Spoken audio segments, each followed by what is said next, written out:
Now, as we conclude today, there is something that's really important in our world today.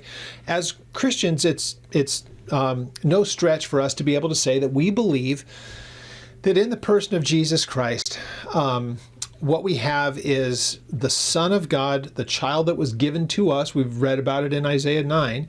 But the Son that was born to us, a child has been born to us, a son has been given, is the way that chapter 9, verse 6, I believe.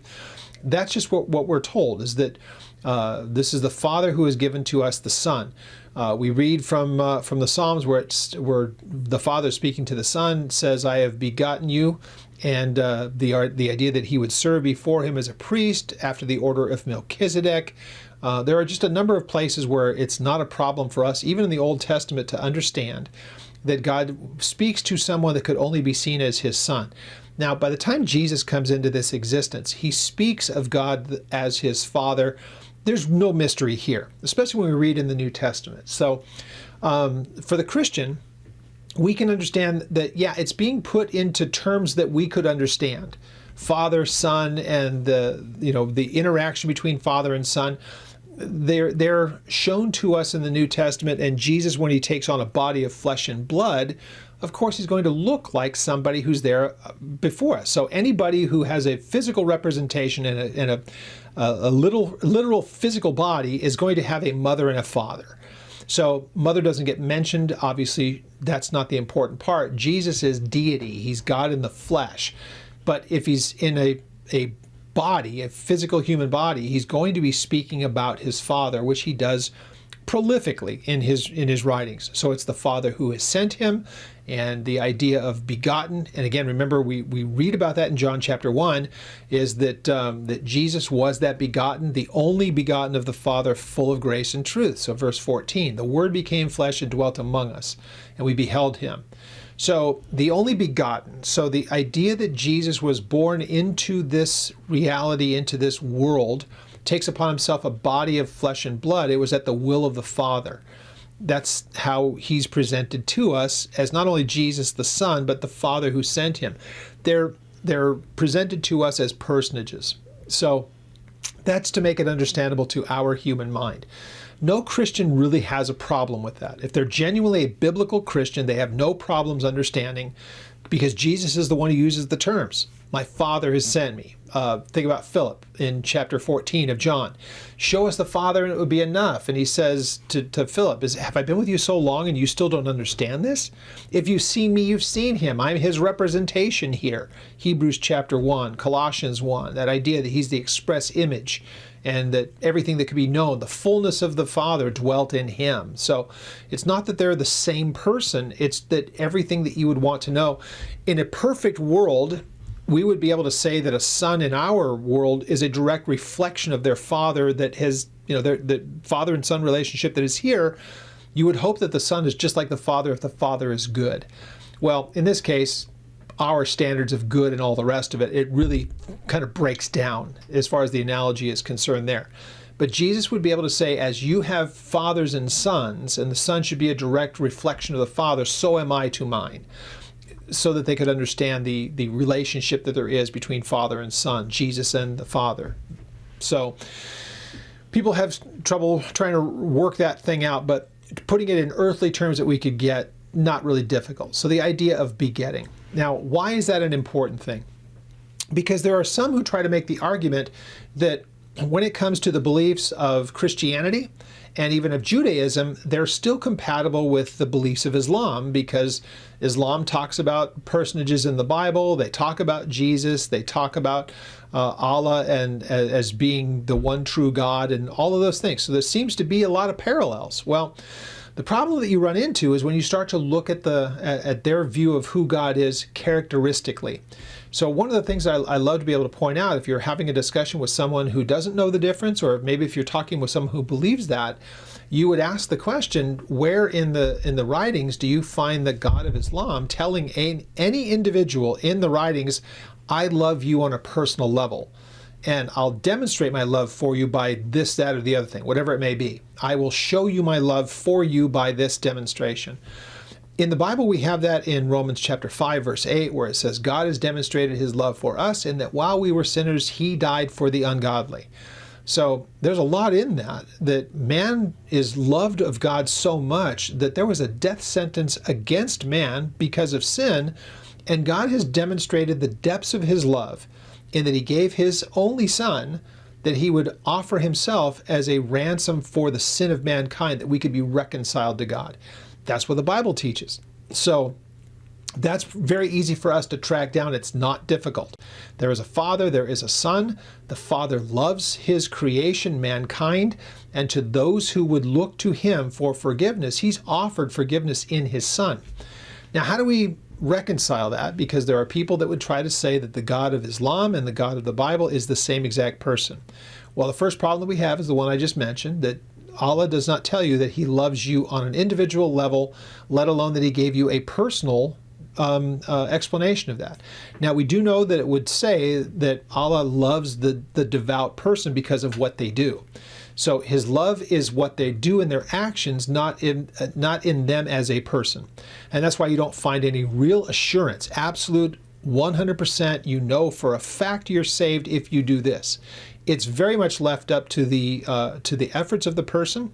It's merit-based as far as that's concerned, which is another radical difference between the God of the Bible and the God of Islam, is that you have to earn your way into heaven. Sin is not the issue. It's just doing more good than bad. So it's merit-based.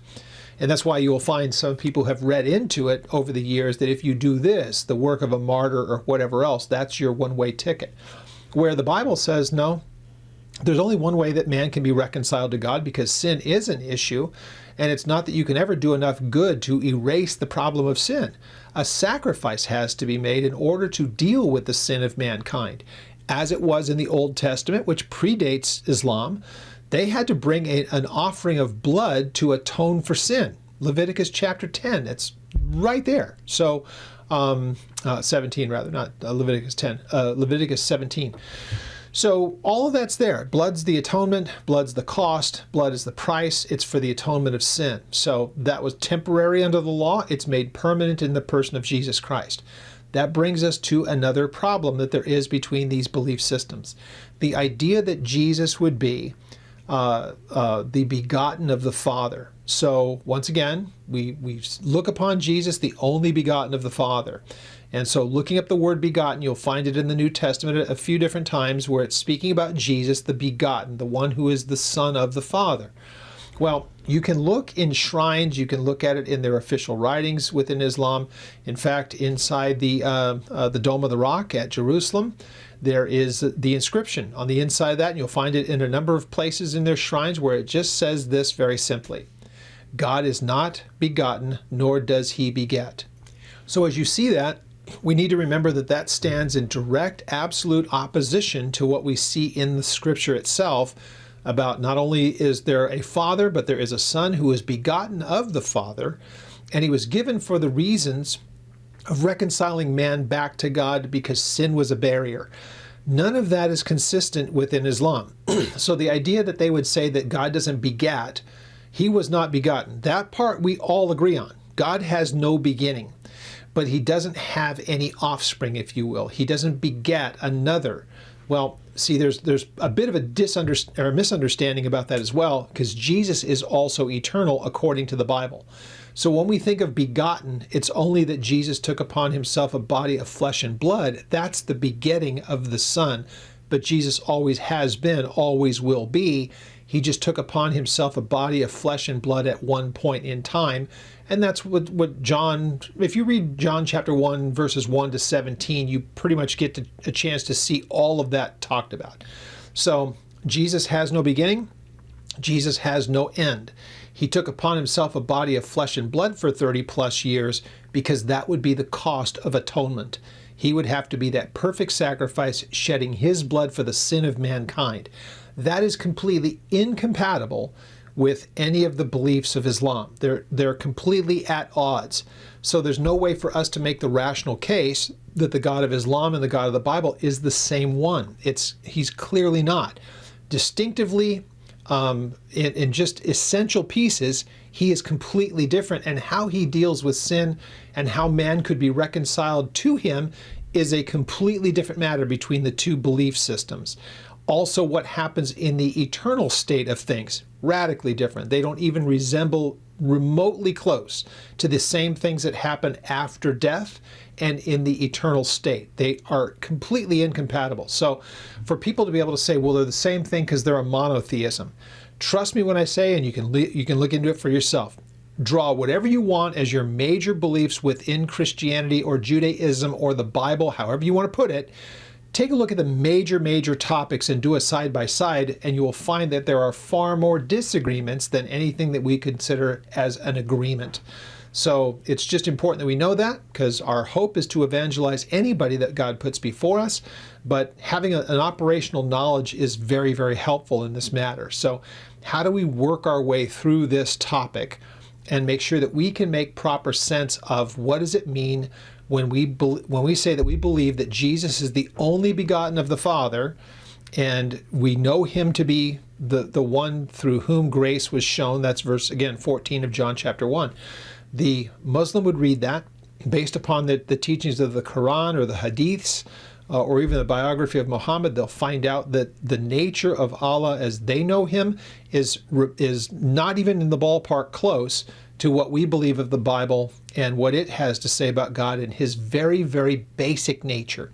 So we want to make sure that we understand that we don't fall into the trap of trying to say, well, they're a monotheism, we're a monotheism. They look at the Christians as being pagans because they believe that we believe in three different gods. They would at least agree that the Jewish people believing in one God are the same as Islam. They look at Christians as being idolaters because of the view of the Trinity.